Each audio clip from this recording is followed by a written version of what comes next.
What's Apple got in store for its iPhone 15 Wonderlust event? And should businesses be forced to retrain their workers in the face of AI?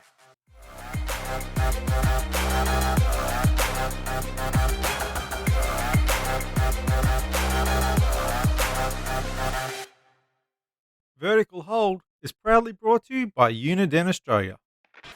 Hi there, welcome back to Vertical Hold Behind the Tech News, the award winning tech podcast where we catch up with Australia's leading tech journalists and commentators to dive into the big stories of the week. I'm Alex Kidman, joined as always by Adam Turner. Hey Adam, remember the metaverse? Oh, vaguely. Well, the good news from this week is that the meta avatars that, hang on, just let me check my notes, absolutely nobody is using anyways, are finally, get excited, get hyped, going to get legs. Legs. Legs! At this Legs. stage, what can save the metaverse if it isn't legs? I mean, I remember the little wee people, bowling people had legs. That was like 20 years ago. It was exciting that they had legs. Now, forget legs. I want more arms. I want to be the Zaphoid Beeblebrox of the metaverse. Then I'm in. More arms definitely sounds handy. Now, this week, Apple announced, well, an announcement really, as it formalised the date when it'll announce the next iPhone models. Not that it actually said iPhone models to speak of at all, it just used the word Wonderlust with an O a bit too much. Google's also announced its next big Made by Google hardware event, where we'll see the Pixel 8 series debut, so there's plenty to look forward to in the shiny premium smartphone world. But to be able to afford shiny new premium smartphones, you need some kind of job. And as the doomsayers keep screaming from the rooftops, AI is coming for all of our jobs. And took our Mm, jobs. our jobs. And that's typically when the government steps in. And so we caught up with the AFR's Paul Smith to talk about the federal government's latest plans to keep Australian workers ahead of the AI curve or possibly subservient to it. So AI has been in the news a lot this week. And Workplace Relations Minister Tony Burke came out and said some interesting things about what should happen if it looks like that AI might take somebody's job. To talk about what all that means and where our jobs might be going, we've got Paul Smith from the AFR. Paul, welcome back to the pod. Thanks for having me. So, what was the government's potential thoughts this week about what might happen if you've got a job and it looks like AI might take that job? Well, Adam, it's the news this week was kind of about a thinking about what might happen in the future in terms of how jobs will be impacted by AI. The government, to its credit, is at least talking about the fact that AI is going to have significant impacts on the workforce, and the changes that were suggested this week from Tony Burke, the workplace minister, are part of broader employment reforms that he's working on at the moment. And the idea was that if an organization knows that it is working towards eliminating jobs via artificial intelligence or automation, that it should be beholden on those companies to train up the workers in the skills so that that then gives them a chance to be employable either in the organization in a different role or in another organization, rather than just everyone finding themselves on the scrap heap. Yeah. And obviously that's it's not law, it's not policy, it's kind of part of a ongoing discussion that the government's trying to have about the impact of AI on the workforce and society more broadly. So normally, if your job was going to be made redundant by some kind of technology, you would think that, okay, well, that job's not going to exist anymore. So we'll train you in a different kind of job so we don't have to lose you and so you don't have to lose your job. But that's not necessarily what they're talking about here, is it? Well, no, it's also about the new jobs that might be created via AI, and I don't know what they are yet. That's it's not my job, but one of the things that people always talk about when the issue of job loss through automation comes back is, well, look back at the Luddites, look back at them when they were smashing up equipment. All the jobs that exist today that didn't exist then that they couldn't envisage, and that's part of the idea here is that the technology is going to create new roles and new jobs that we don't know what they are yet, but we better equip people with the skills to actually exist in this area and not be completely left behind, because there are going to be jobs that no longer exist.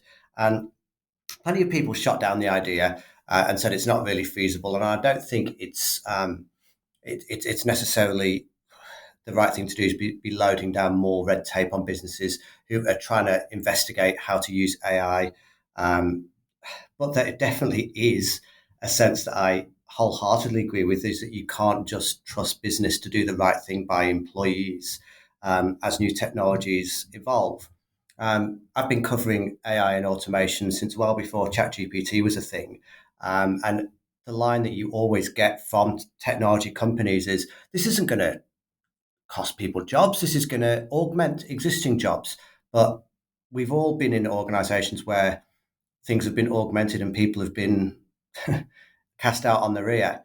And you just know, for example, anecdotal evidence. I sat next to a guy on the train, and he works for a company that sells AI services for call centers. And he was a few beers into his journey, saw that I was tapping away on my computer as a tech journalist. Said, "Oh, what do you think of this AI stuff?" I said, "Oh, I'm very interested in lots of good ethical questions to write about." And he basically laughed and said, "I love it, mate. We're going to all these small businesses. We tell them, buy this software and you can get rid of those five people that are doing your customer services calls." And I I said, "Well, do they want to lose those people?" He says, "Oh, small businesses, yeah. They don't need these people, and the people are happy to train us. They don't realise they're training up their replacement." And he was kind of drunk and horrible, basically, and laughing about it. But it was actually a more unvarnished version of the truth than you Mm. get because yes, there will be definitely new jobs created. Yes, there will be improvements to people's roles because they don't do drudgery. But also, yes, lots of people will lose their jobs as a result. And the government would be neglectful, think, if it wasn't trying to think of ways that they could try and soften the landing. I think the sell of the idea of, hey, say hello to your new coworker ChatGPT. By the way, you'll be training it to replace you. Yeah, it's probably not going to sit too well with all that many people. No, it's just the look. I'm a technology editor of the Australian Financial Review, so yeah, yeah, thinking about things from a business perspective, of course you want to be getting the efficiencies from it, and of course you want to be um, um, working smarter, making use of innovations as well. But one of the things I think gets lost in the conversation about this is the next generation for business. We were talking to an organisation not too long ago, or rather, someone was telling me about an organisation not too long ago that abandoned automation of lower level positions because they were getting no junior recruits coming in, and that was cutting off their supply chain of future sort of valuable Talent. workers Yeah. because you know the jobs that they used to do when they were lower level were no longer being done. And there was I think it was in the legal space. They thought, well, we need some of these people coming in doing some of the, for want of a better word, shit kicker roles of trawling through information, finding information, working out case law, working out what's happened before, what might happen this time. But you can collate all this information with software now and find some good points in it. Um, but you don't then have the people that get that experience and then become the lawyers that they charge exorbitant fees per hour out to their clients. So So they you may can't say, just stick a yeah, tie on ChatGPT and say, this is now a middle manager. not yet, no. And you Someone can't will charge for try it. any billable hours for Metal Mickey, can you? So I think it's interesting that people often bring up the analogy of the move from horses to cars. And they mm, say, okay, well, when we phased out riding horses for driving cars, all these jobs were lost around the horse industry, whether you're a blacksmith or you make saddles or whatever. But that's okay because all these new jobs were made around the car industry. The blacksmith became a mechanic, and the person who made the saddles now makes the upholstery for the chairs. But I don't think that stacks up here because it's not like one thing's being replaced with another thing that will generate the same amount of jobs, is it? no, well, I was that if you're driving well, driving a truck's maybe not a good analogy because I was told that one of the big mining companies that um, invested in automated trucks very early, none of the drivers actually lost their jobs as a result of it. They all did move over to new roles. But if you're driving a taxi for a living or you're driving a bus for a living, you're not necessarily the person that's going to then benefit from the new jobs that are created because they're completely different skills that Mm. might be needed. So yeah, I think there's a and to the government's credit, they are aware that there's big workforce questions that need to be answered. And I think, well, because there's ongoing reforms to IR that are happening as we speak. New rules around the gig economy, whether they can be classified as full time workers, whether they're going to get penalty rates, whether they're going to get overtime as part of this. I think it's called like for like reform that Tony Burke is working on at the moment. Um, so yeah, the employment alongside tech advancement is an ongoing discussion, and it's fascinating because you can always argue it from both sides. No organisation is going to ignore the latest advances, but should you adopt them all holus bolus is another question. And then what about the people that are left behind who is responsible for them? And those are questions that haven't been answered yet. Total question without notice, Paul. Yeah, But it sure. occurs to me that some of the recent legal moves in the States around the copyright that AI can have, and specifically that a judge, and I cannot remember which court it was in, but a judge recently ruled that no, AI cannot hold copyright because it's not a human being. Do you think that's going to play into this employment argument? Is it going to be worth saying, well, actually, we've kept Dave on, not because he's any good at his job compared to an AI, but just so we can retain the rights in the work we're doing? Yeah, the copyright one is such an interesting, um, and I think all of us work in the Hmm. industry where we write words for a living, Yes. so we place what we would say is fair value on them, which is that they belong to us. No, you can't just take them and put them into your system and write an article in the style of Alex Kidman, please. Um, but Lots of Prince references. Yeah. But what was the question again, Alex? I've gone off on one of my I'm little just, I'm just, tangents. I'm just curious about whether you think that might have an impact on the employability aspect Oh, of yeah, things. yeah, yeah. Because if you've got actual physical human staff, then you retain the right. Obviously, yes, we have a creative fields bias, but I feel like it could impact elsewhere as well. Yeah, no, you're right. I mean, you need some humans around to take credit for the work that ChatGPT does, in other words. And yeah, any business that's selling skills, like if you think of all the big tech services firms and all the lawyers, they're selling the time of the people, basically. They're Hmm. selling the expertise of the lawyer that has had years of experience, or the tech consultant that can go in and tell you to whatever tech consultants tell you to do, buy the new system from whichever company they're in partnership with, and how to deploy it. But they're basically selling their own expertise. So if you take humans out of the equation too much, of course, yeah, who's getting paid? And lots of jobs, yeah, can't be done without humans. We've all played around with ChatGPT and these other systems to know that yeah they're fun at the moment, but they're nowhere near a standard to replace the kind of genius that the three of us could put out there. But look, I don't know, rambly answer. Everything is still unknown. Someone's going to make laws somewhere, and then people will move to jurisdictions where those laws don't apply and keep skirting around them. One of the things that's occurred to me when looking at things like Chat GPT and content creation is I agree with you having looked at it. There's no way that it's at a level where it can write something that could pass itself off as something that we wrote. It Hmm. may improve in that aspect, but when the three of us sit down to write an article, the first step of that is actually doing some research, finding out who to interview, coming up with some questions, and then as they answer the questions, coming up with more questions on the fly to tease all this great information out of them, which then gives you the body of work that you start with when you write the article. Hmm. Now, even if ChatGPT could take that end interview and turn it into something readable, it can't do all those other jobs. It can't jump on the phone with somebody, have them say something interesting, go, actually, now you mention it, that matches up with this other thing I thought of, and come up with this great idea and make Hmm. write a much better article than just following the script. Yeah, I mean, if I look at my day as a journalist working at the Financial Review, and the percentage of time that is actually me typing away into the content management system, creating the article, that's a small percentage of the day. Yeah. The much bigger percentage is making phone calls, talking to people, talking to colleagues, generating ideas, going out to events, going to places, meeting people, and working out what the context of the story is, talking to other parts of the publication, and then actually sitting and bashing the story out is a relatively, you know, I don't know what the percentage will be, but less than 10% of my day often is actually physically tippy tapping away. And if that's what you're replacing with Chat GPT and other, yeah, automation tools, then it's not the whole job. I think it's with anything, it's what you, it makes you think what you bring to it that someone else couldn't do.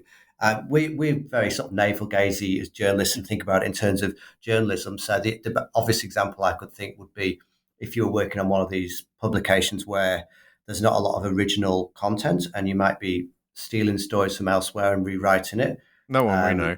no, definitely not. Then if I was a journalist working in that kind of environment, I might be a little bit worried because synthesizing information and saying, hey, write a story in the style of Daily Mail, publication completely randomly selected, Clearly. is something that's much more feasibly replaceable than someone, you know, trying to do something unique or break a story. Yeah. Because I can't imagine AI breaking too many news stories that people didn't want telling already. Well, the only stories that it's likely to break really is the other problem that people have identified with AI written copy, which is that it sometimes does get weirdly creative if you Mm. know if you ask it about. Oh, I've found this, and I know a bunch of other journalists as well have done. And yes, we are still navel gazing here at Vertical Hold. But if you ask it about yourself, sometimes it'll say, "Oh yes," and Alex Kidman holds a PhD in medicine from the University of Wollongong, and it's like, no, Oh, no, not yeah, at all. or Don't come to me yeah. for medical advice, people. I've won multiple Walkley Awards according to the profile of Paul Smith that we got it to, right? So yeah, I quite like it, but it's not true. Part of the problem that and again, we can talk about this in a journalism context, but it expands further out, is we're working on the assumption that people actually want quality. Mm. But Chat GPT might, while that might be writing the news, AI is also selecting the news. And even when people are writing the news, they're not writing for their audiences anymore. They're writing for bloody Google and SEO and to try and get clicks rather than stories. So Chat GPT writes a shit article and then a shit algorithm decides that this is what everybody wants to see. So that's what everybody wants to see. Mm. So sorry, Yeah, so that is what everybody sees. So the yeah. fact that we're focused on quality, unfortunately, quality is not the biggest variable in determining what gets surfaced to the top of Google search results. That's why you have a subscription model like the Australian Financial Review that's very reasonably Well priced. played, sir. Yeah. Anyway, yeah. So yes, buy the Fin Review. Subtle, smooth. And, well, I guess we'll have to wait and see what happens with these labour reforms and where they end up taking us, as we will have to see where AI ends up taking us. Thanks so much for your time today, Paul. No problem at all. Now is the time for you, and I suppose you've already done this to an extent. I almost feel like you shouldn't get this, for you to spruik where you work, where people can find you on social media, maybe even a couple of stories you've written recently you think people should pay more attention to, especially when it's awards time. Yes. Well, you can find me at afr.com. And to be honest, I don't know about you guys, but I'm not really on Twitter/X as much as I used to be. I've found LinkedIn to be more um, yeah, friendly to AFR articles, people wanting to tell each other how inspirational they are and how inspirational I am. So you can find me on there and tell me how inspirational you think I am as well. So, Alex, Apple's talking about Wonderlust with an O. That kind of implies travel, maybe? What do you think that means for the new iGear? I think the reason they've used O here is because they want to leave us wondering what it is that they're going to do. But yes, look, Ah, the worst kept secret. No, actually, it's not the worst kept secret in that's the technology. Pixel Gear. Well, yeah, we'll get onto that shortly. But one of the worst kept secrets in the Apple world is that Apple's going to hold its next iPhone launch in the US on September the 12th. It becomes September the 13th here in Australia because of that whole pesky international dateline. And the rumor mills seem to have nailed down a fair amount about what we might actually see out of these new devices. But I don't know that it's got too much to do with travel to speak of. Because I was thinking, what could that mean? And the two things that came to my mind is perhaps it's referring to photography, Or perhaps it's referring to connectivity. I know we've seen the beginnings of satellite connectivity in the iPhones. We talked about it in an earlier episode with the emergency SMS. Maybe they could be building on that. Um, Look, never say never, and only Apple knows for sure. I'd be kind of surprised to see that though, because that satellite phone market as a phones market, as a phones and phone service market, it's been around forever, of course, Mm. but it's one that's really always been terribly high margin, not particularly consumer friendly, and frankly, not something that everyone needs. I mean, even here in Australia, the telco networks talk about like 95% plus population coverage. Now that's not 95% land mass coverage, as they always seem to have to say. But the point is, most of the places where most people are most of the time have phone coverage. You probably don't need those satellite bits, but you might be onto something with the photography. Um, because one of the rumors is around the way they're going to differentiate out between the Pro and Pro Max versions of what we're calling the iPhone 15. And again, only Apple knows for sure, but if they follow previous trends, it'll be the iPhone 15, the iPhone 15 Plus, the iPhone 15 Pro, and We've the got iPhone away from 15 the Pro S thing, Max. haven't we? We did the TikTok thing for a few years where you got the 4 and the 4S. There's no S's anymore, is there? As The far as we S know. does appear to be on the outs with Apple, yeah. But again, look, they could go down that route. That's marketing, really. I mean, they could call Hmm. them the iPhone 15 Funky Space Gibbon or something like that. I'm going to go out Oh, on I a limb love it. here and say that the Let's iPhone copyright that. 15, yeah, Funky Space Gibbon, probably not a thing. But just in case it is, you heard it here first.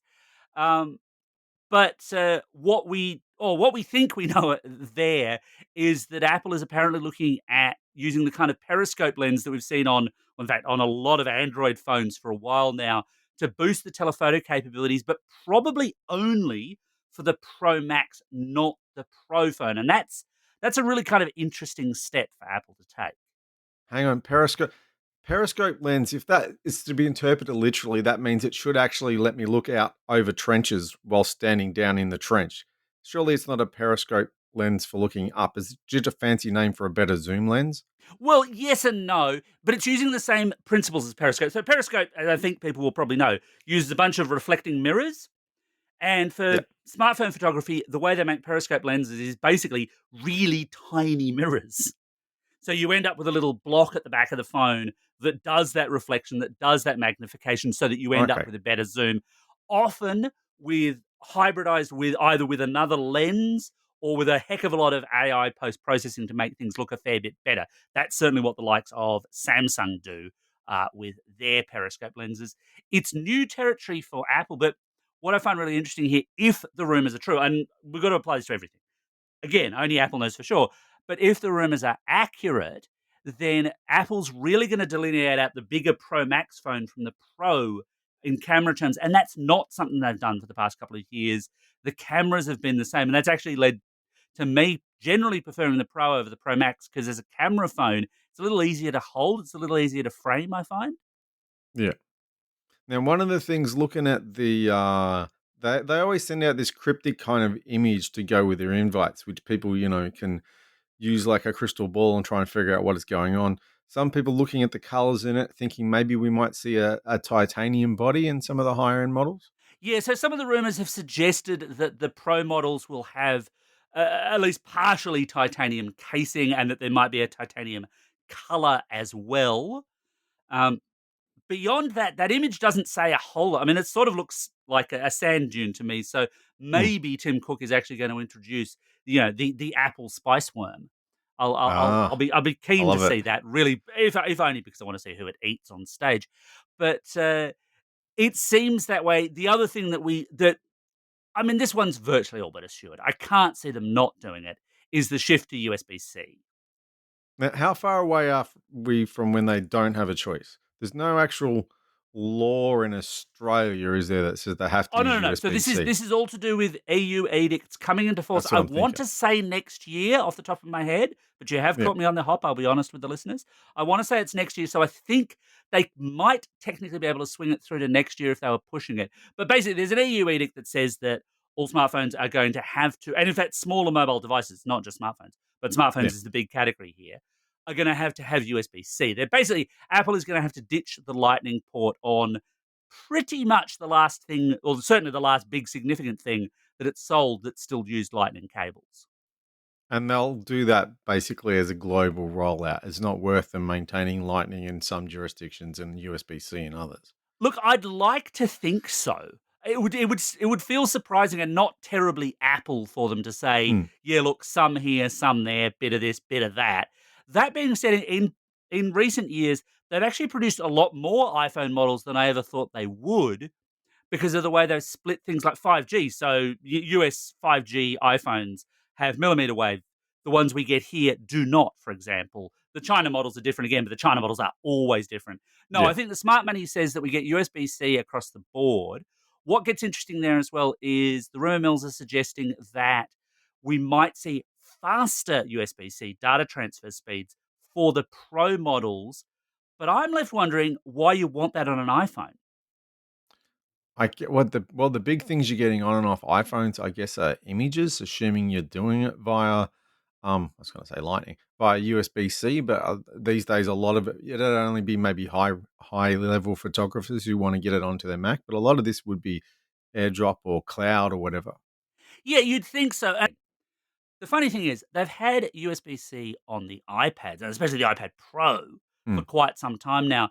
But Apple's always kind of had this funny attitude where they've basically said, look, yeah, it's USB C. Yeah, USB C peripherals, well, they might work, but we're not going to guarantee anything works. We're just going to say, here's a USB C socket because you want one, because they know, for example, their creative pros want to plug DSLRs and things like that into them for Yeah. quick transfer of photos. As you say, that's not really been an iPhone thing, though. And of course, it raises the possibility, because this is something you can do with an iPad Pro if you're so inclined. It raises the possibility of being able to buy a lower capacity iPhone and plug in a storage drive. Oh, surely that would be a shit show. That just sounds like more hassle than it's worth. Well, it's going to be external for a start. It's not like an Android phone where you can pop the back on it and slide in a tiny micro SD card. But also, Android apps, a lot of them are designed to understand that, okay, sometimes I'm using the onboard storage, sometimes I'm using the micro SD storage. So you can kind of set that up. iPhone apps are going to have no idea about this. It's going to be a nightmare unless Well, you're just using it for file storage. but that's the thing. You necessarily just use it for file storage, and they have a Files app for the iPad that works that way. It could be done, but I could 100% see Apple saying, yeah, it's got USB C, but that's basically just for if you are backing stuff up to your computer and or faster charging. That's it. I can Mm, see them blocking it off in a way they haven't done on the iPad. We will very much have to wait and see. yeah. Uh, Another thing that looks like it's coming to all of them now is the dynamic island. This is the big animated bit at the top of the Pro models that we saw last year. That is apparently going to be across the board if the I'm trying rumors to are to be picture believed. this in my head. What are we talking about here? So the space where the FaceTime camera is, the little notch thing, which is Yeah. quite big on an So iPhone, where a the modern iPhone. notch is now. Yeah, yeah. Yeah. Quite big necessarily on an iPhone because of the needs of their 3D mapping FaceTime camera for secure Yeah. unlocking. It expands out relative to the application that you're using. It's got these cute little animations that make it a bigger part of the screen, and it's actually kind of useful. It'll show you timers, it'll show you a certain amount of detail about the music that you're listening to, that kind of thing. But last year, you only got it on the Pro models. This year, apparently, allegedly, as per the rumors, you will see it on all of the models across the board. Okay. Yeah, I can see how that might be useful.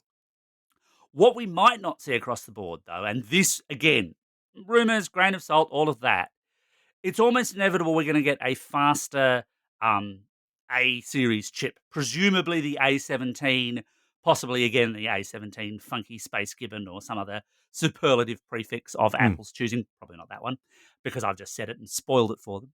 Sorry, everyone. Right now But they're scrambling looking for something else. absolutely. Well, while they scramble, we can discuss the suggestion that's been put that the A17 chip, whatever they call it, will only be in the Pro models. The suggestion is that the slightly spec'd up A16, which is in the current iPhone 14 Pro and Pro Max, is what you'll see on the iPhone 15 and iPhone 15 Plus. But that's not unheard of, is it? It's not unusual that Apple, even when they've got 4 iPhones, they don't all have the exact same chip in No, them. this is the thing. They've not delineated them by number before. There've been slight performance differences, but they've all Oh, so they're been still called the they're same still thing. called the same thing. Apple Yeah, just doesn't really talk about exactly how good or bad they are yeah. because they'd rather talk about kind of experiences. And I'm kind of torn on this one because the reality with those chips, they're super fast. Apple absolutely leads that smartphone market by a large market, and it has done for years now. As such, in one sense, buying an iPhone 15, even if it's not got the fastest thing Apple makes, might not matter to your end consumer because it's way powerful enough. It's still a supercar engine. At the same time, Apple charges an arm and a leg for these things. It's a premium player. It sells itself as a luxury device. There's part of my brand that says selling a luxury device that's not as good as it could be just because doesn't feel like great value to me. But when you look at their MacBook lineup, you've got, what are we up to now? The M2 Mm. and the M2 Pro and the M2 Max. Yeah, So it's they are doing it on that side of the fence. So, and considering that they always seem to be making an effort to turn iPhones and Macs into kind of the same thing, maybe they're trying to get those two things in alignment. but then presumably what you would do is what they've done with the iPads, which is instead of it being the A17, they'll simply declare, right, well, this is the iPhone now with M3. Yeah. Speaking of which, there's still some rumors that we might see an M3 MacBook Pro emerge, but I would argue, based on what Apple's done in the past at least, that's probably a little later this year if they can get them out of the factory to begin with, because they tend to split those things up. iPhone launches these days tend to just be iPhone launches, although it is expected that we might see new Apple Watches at this event. So is the watches to do with the USB-C? Because I know there was also talk about maybe new earbuds just to switch the USB-C in them. The watches are wireless charging, right? But Yep. then the wireless charging cable has to have something on the other end of the cable to plug into something. What's it like? What do you get from them at the moment? So at the moment, you get USB C. Oh, You get already. So USB. that's already They've done. already made that switch. Yeah. That's already been done. But you're right. Yeah. Um, there is a suggestion that we'll see either AirPods or AirPods Pro with a USB C case as opposed to a Lightning case, because at the moment the case for those devices is Lightning based, not Yeah. USB C. There's not a lot of suggestion though that we're actually going to see new models of those. It'll just be here's the case, it's USB C. They will probably, if they do that, they will probably sell it separately as an add-on if people wanted to make that jump with an existing set. For the watches, yeah, the interesting thing there is, apart from probably again a faster processor, the suggestion that this is from the rumor mills is that this is just going to be a hold tight, it's a bit better, but that's about it. Because next year is when they get to do the Apple Watch 10, just so you can feel a bit older. Yeah. So it gets to the stage with all devices where they're just making small incremental upgrades and you get that extra boost of power that you don't necessarily see most of the time. Like your average punter would struggle to see the grunt between the equivalent iPhone from this year and last year. Are the Mhm. watches as at that point yet? When you get a performance, when you get extra grunt in a watch, do you really feel the difference? No. I mean, look, No. not for most people, because Yeah. the current point of comparison we've got for that would be between the Apple Watch Ultra, which is their endurance athlete, go climb a mountain, go scuba diving deal. And it's Yeah. obviously got an awful lot of very specific gubbins towards those goals. So it's significantly more water resistant. It has quite a great deal more battery capacity, that kind of stuff, which is great. If you can afford it, it's wonderful, but it's a very, very pricey watch.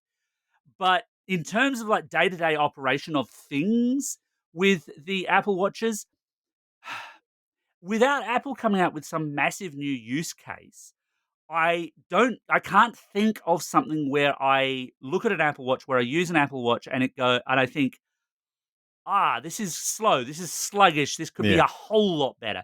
Could it be a little bit quicker and more responsive? Yes, of course, but it doesn't feel terribly slow. And until they come up with those apps that need that speed, yeah, they're probably getting close, I would argue, to peak performance for what they want them to do right now.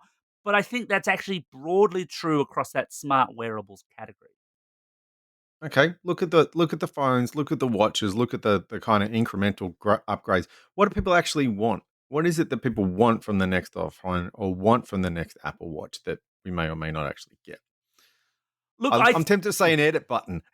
well, it's funny you should mention buttons. So there is a rumor that the mute switch on the side of the Yeah. iPhone is going to go the way of the dodo. Um, Who asks for that? I like the mute switch. Like, replaced with, as per the rumors, yeah, a multifunction action button. So a do different things kind of button. And I no, but guess, the beauty of the mute switch is it just does one job and it does it well, and you can reach into your pocket. You don't even need to be able to see the phone, and you can flick it, and you know it's worked. None of this tap 3 times bullshit. well, tell me what you really think, Adam. I'm I'm just presuming, thinking, it's yeah. like it's perfect. It's one thing that does one job and it does it well. Why mess with that? Well, so you can add more functionality, and for people who don't use the mute switch that way, I suppose, is the answer. And I'm presuming that one of the actions that it will do is muting, if that's what you want it to do. Mm, I think this will be, if it's true, this will be again one of those classic stories of what will Apple let you do with this thing? mm. Will you be able to say, I want this to launch any app to be this thing, that thing, camera shutter button, other things? Or will it be a case of there are 3 functions that it does because we are Apple and we say so? That sounds very Apple. It does. It does. Jumping over to the other side of the fence, though, Apple didn't actually have the spotlight of new launches to itself for all that long because Google very quickly announced that it's going to hold its next Made by Google event in early October. And it's not really subtle about what it's going to be releasing there. No, although that is about the time frame. I should say the same as we expect new iPhones from Apple in September. Google announces stuff at I/O in May and then shows off new stuff in October. That's pretty par for the course, isn't it? Oh, absolutely. And what's more par for the course is that Google will leak an awful lot of it Oh before yeah. the event happens. And it couldn't help itself this week. It leaked out an image of the Pixel 8 Pro.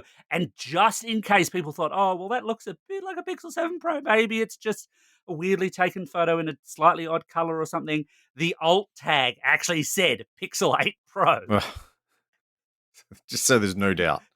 That being said, it doesn't actually look that different from the Pixel 7 Pro. So for people who have not seen Google's Pixel phones, and I'm not sure how you would have been able to avoid them, but if you haven't, the big differentiating thing for the Pixels is they have this big camera bar at the back, where Yeah. lots of other Looks phones like have. Geordie's visor almost from Star Trek. Absolutely, yeah. Or a Cylon or something. It's Yes. quite striking, and it's a bit divisive. What's your take on it, Adam? I don't like change. I'll put it out there. I fear change. So it's like I like things simple and elegant, and I'm more into substance than style. So I would like it just to be nice and simple. I'm a techno bogan. I don't care if it looks like a brick as long as it does what I want it to do. But I can respect that not everybody's like that. And once you get used to it, it's not too garish like some devices you get, and it kind of makes sense. Like you can see a logic as to why there would be a strip there because that's where you've got your camera sensors and stuff like that. But don't make it any more complicated. Just keep it simple. Move on. It does look as though they're going to keep it as simple as they've got it. There don't seem to Yeah. be big design changes there. Um, it also seems fairly likely that we'll get a new tensor chip in these just to differentiate them from the existing Tensor G2. The G3 will presumably be Yeah. faster and better, and Google will want to talk up its AI capabilities a whole bunch. And those tensor chips are pretty much what help the Pixels stand out from the rest of the Android crowd. It's not so much the hardware or the cameras, it's what you can do with AI features and onboard processing because of those tensor chips, yes? Yeah, and I mean, it's interesting. If you look at kind of raw benchmark numbers, they don't tend to seem to keep up. But a bit like the way Apple can get an awful lot out of its silicon because it controls hardware and software, Yeah. Google's able to get a lot out of the Tensor, such that, yeah, using a Pixel phone, using a Pixel 7 Pro feels slick and smooth and really, really nicely, nicely powerful. Again, in that way where most people are walking around with a kind of supercar engine if they've got a Hmm. premium flagship phone and not so much to do with it. But you get fancy features like being able to use AI to cut things out of photos and stuff like that. Usually when it first comes out, it's only available on Pixels before it's available on any other Android devices. Yeah, and this year it looks like we might be getting a video unblurring feature. Now that's going to be computationally Video unblurring. Okay. yeah, yeah. That's going to be computationally kind of difficult. I mean, actually, the rumors around the Pixel 8 Pro are not substantial. There's a suggestion that the biggest camera change, and this will be for the Pro, not the regular Pixel 8, might be to the ultra wide sensor rather than the telephoto, which is an interesting step, just a step up in megapixel count, presumably also a bit better lower light capability as a result. I guess we'll have to wait and see there. The other thing we should see at made by Google is the Pixel Watch 2. Right. So what is there that we do or don't care about from the Pixel Watch 1? What do we want to see in the Pixel Watch 2? Sort of more, I mean, again, it's that mature market, and it's a situation where there's not a lot of, especially here in Australia, there's not a lot of competition in that Android watches space unless you are actually looking towards the much, much more fitness centric watches. Samsung's the Yeah. obvious competitor there. That's what I was going to Yeah, say. Yeah. they've just kind of launched their gear, their newer Galaxy watches. I've just done the Galaxy Watch 6 review, actually, if people want to look that up. And it's a nice device, reasonable price. And the Pixel Watch, impressive design, but a little bit rough around the edges. Certainly, that's a device that could be a little bit faster and certainly have a bit better battery life. And hopefully, Google can get that up and running. But absolutely, all of this stuff is still within that whole ecosystem play of we figure the people who buy Pixel phones will buy the Pixel Watch, and we might sell a few others to Android users. Although I wouldn't be holding your breath if you were an iPhone user because the Pixel Watch was Android only, and that Yeah. ain't going to But change. well, that makes sense with like the Apple Watch and the iPhone are very much designed to work well together. Is there anything about if I had a Pixel phone? Is there any reason why I'd want a Pixel Watch over a Samsung Watch or something else? Is there something? Is there some Pixel magic in there?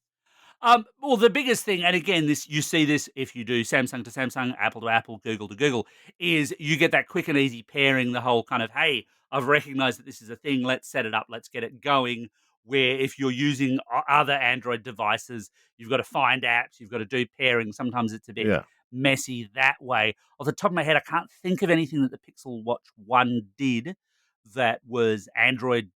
That was Pixel phone specific as opposed to these are features available to Android. Although Samsung has done that with some of its devices. Huawei's done it with some of its devices, although it's kind of only peripherally in the Android game in Australia Yeah. these days. Again, we'll sort of have to wait and see.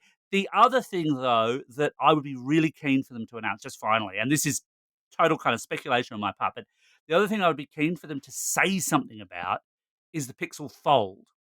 And regular listeners will know the Pixel Fold's not a new phone. They announced it back at I/O, and they launched it in the States and the UK, and I think bits of Europe off the top of my head, but not here. And I just figure if they don't announce that the Pixel Fold is also coming to Australia at their Made by Google event, I think we can safely say it's never coming here.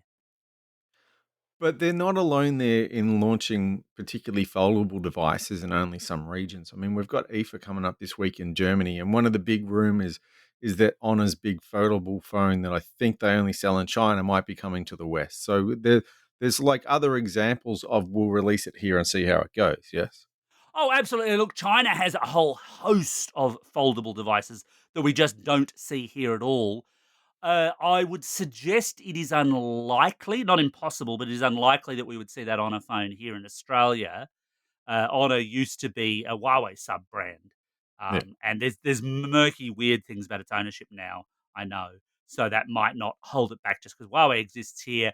But I'd believe it when I see it, basically, and I don't think we'll be seeing that one either. Yeah. Do you think that there's room for the foldable Pixel here? I'd like to see it. I'd like to see Google say we believe in this market because I do still maintain that this is the area where that mature smartphone market can really make changes and do different stuff. You mentioned it earlier, the kind of iPhones already do most of the things that people want them to do. So they're Yeah. good, and for most people that's fine. And that just means every kind of 3 to 4 years or so, or if it breaks or you lose it or whatever, you replace it, you move on to the next one. It's suddenly a bit nicer and that's great. And that's not a bad model, of course. That's car buying, basically. Unless you're Apple. Well, But I think Apple now factors in for that. Yeah, I they think everyone must. does, really, Yeah. in that regular smartphone world. But in foldables, I think there's an awful lot of room for innovation and difference. And right at the moment, and especially in that larger foldable space, which are the foldables I absolutely do prefer, we've got Samsung, and that's it. And Mm. Samsung make a really really nice foldable. Again, I've just reviewed the Z Fold 5. Great little device, not inexpensive, but great. But when you've only got one thing in a market, there's not a lot of push for innovation. And when's Apple going to dip their toe in the foldable water? That's a Oh very well, now tortured I mean, metaphor. absolutely. Let's torture Apple for a bit. It'll be fun, and there'll be no problems with it. No, No look, pushback at all. again, only Apple knows. There's absolutely no doubt that they've been prototyping with this stuff, and they've played around with the same technologies and the same approaches that everyone else has.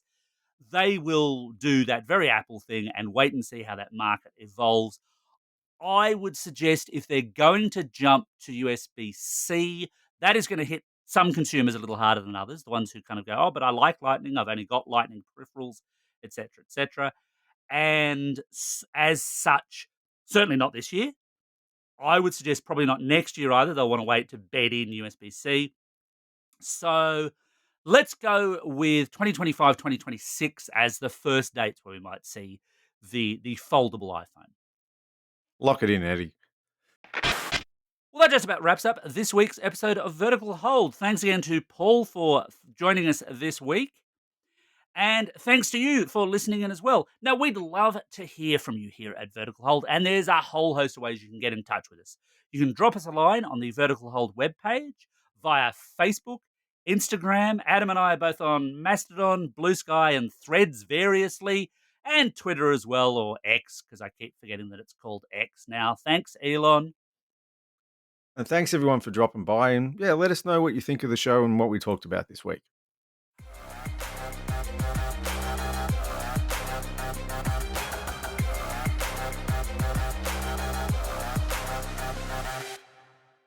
Vertical Hold is proudly brought to you by Uniden Australia.